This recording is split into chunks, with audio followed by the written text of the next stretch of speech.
जानना चाहते हैं कि पीआईडी क्या होता है और उसके शुरुआती क्या लक्षण होते हैं। पीआईडी होता है कि महिलाओं के जो रिप्रोडक्टिव ऑर्गन्स होते हैं उनमें इन्फेक्शन हो जाता है, उसे पीआईडी कहते हैं। उसमें लक्षण मेनली तो पेट में दर्द होना, जैसे लोअर एब्डोमेन में पेन होना, यूरिनेशन के टाइम भी पेन हो सकता है, बैक एक भी रहता है, और सबसे ज़्यादा जो पेशेंट को परेशान करता है वो होता है कि सफ़ेद पानी का आना, जिसके कारण 80 से 90% लोग इसमें यही बोलते हैं कि हाँ, हमें सफ़ेद पानी का स्राव अधिक रहता है। इसके क्या क्या लक्षण होते हैं, क्या क्या कारण होते हैं जो ये कारण? ये एक सेक्सुअली ट्रांसमिटेड डिजीज़ है। मेनली तो अगर मल्टीपल पार्टनर्स हैं उसके कारण ये स्प्रेड हो सकता है, या अगर आपके सिंगल पार्टनर भी हैं और पार्टनर को कोई डिजीज़ है, सेक्सुअली ट्रांसमिटेड डिजीज़ है, तो उसके कारण ये स्प्रेड हो जाता है। और वेजाइना से ये अप स्प्रेड हो जाता है टू बच्चेदानी को, नलों को और अंडेदानी तक को स्प्रेड हो जाता है और आसपास के अंगों में भी फैल जाता है। इसमें मेनली बैक्टीरिया जो है वो गोनोरिया और क्लेमाइडिया मेनली रेस्पॉन्सिबल होते हैं, और अगर बाकी और भी बैक्टीरिया होते हैं, लेकिन ये ही सबसे ज़्यादा परेशानी पैदा करते हैं। साइड इफेक्ट क्या होते हैं इसके? साइड इफ़ेक्ट कहें या इसके कॉम्प्लिकेशन समझ लें, तो इसमें जब नलों में आपके इन्फेक्शन फैल जाता है तो ट्यूब्स बंद हो जाती हैं, तो इनफर्टिलिटी हो सकती है। पहला तो मतलब एक बहुत इम्पॉर्टेंट कॉज होता है ये इनफर्टिलिटी का। आपने भी सुना होगा कि हाँ, सब उसकी ट्यूब्स बंद हैं और फिर उसको आईवीएफ कराना पड़ा। आईवीएफ कराने का और इसका ये रहता है कि भाई ट्यूब्स बंद हैं तो फिर आप ओवा को बाहर ही करके और उसको वो कर दें।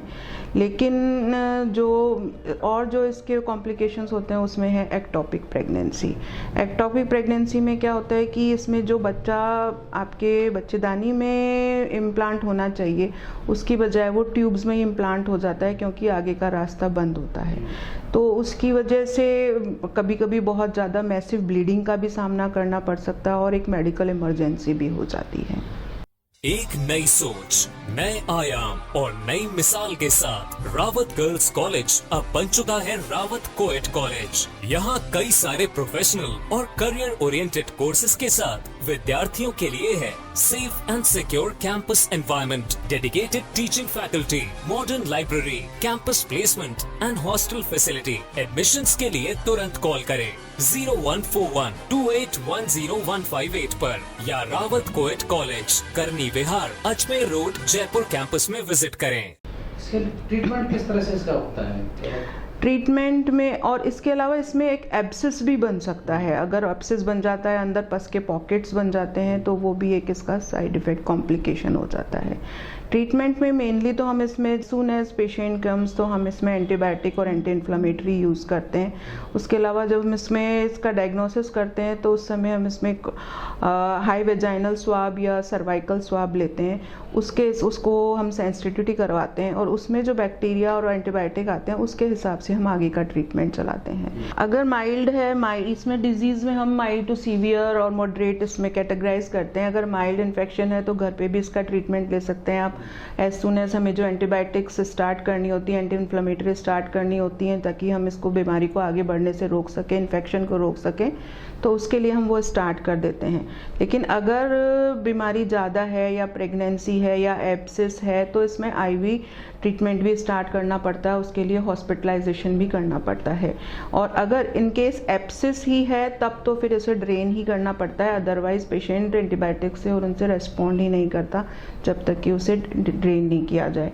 तो सर्जरी तो इसमें लास्ट ऑप्शन होता है, उससे पहले केवल मेडिकल ही इसको हम ट्रीट करते हैं। और बाकी ये है कि अगर जो सेक्सुअली ट्रांसमिटेड डिजीज़ हैं उनका ही हम प्रॉम्प्ट ट्रीटमेंट ले लें। जब पेशेंट आता है कि हाँ भी मुझे इचिंग होती है या मुझे डिस्चार्ज होता है या इस तरह का हुआ है, अगर वेजाइना में इन्फेक्शन को ही रोक लिया जाए तो वो ऊपर नहीं फैलेगा, तो ट्यूब्स को और बच्चेदानी को कोई नुकसान नहीं होगा।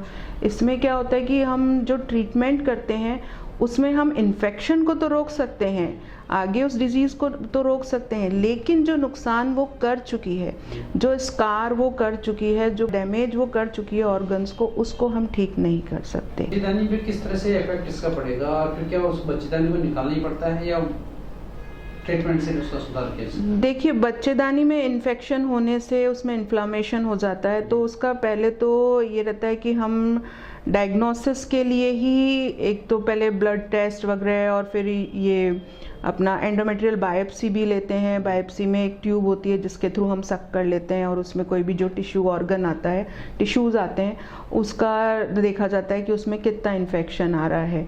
तो मोस्टली तो वो एंटीबायोटिक से और उनसे ही ठीक हो जाता है। लेकिन अगर केस बहुत ही ज़्यादा सीवियर हो, जिसमें कि आपके पेल्विस में आप सोनोग्राफी में देखें तो उसमें भी पस आ रहा है और उसमें आपके कल्डिसेक में भी आपके पस आ रहा है, तो फिर उसको डैमेज टिश्यू को अंदर रखने से कोई, या पेशेंट अपनी फैमिली कंप्लीट कर चुका हो, केवल उस स्थिति में ही हम बच्चेदानी के ऑपरेशन तक जाते हैं। क्योंकि वो बाकी और ऑर्गन्स को डैमेज करे, उससे बेटर होता है कि हाँ हम उसको ही रिमूव करें। तो पीआईडी की प्रॉब्लम होने के बाद क्या इनफर्टिलिटी की भी प्रॉब्लम होती है? हाँ, पीआईडी इनफर्टिलिटी दोनों एक दूसरे से बहुत ज़्यादा हद से जुड़े हुए हैं।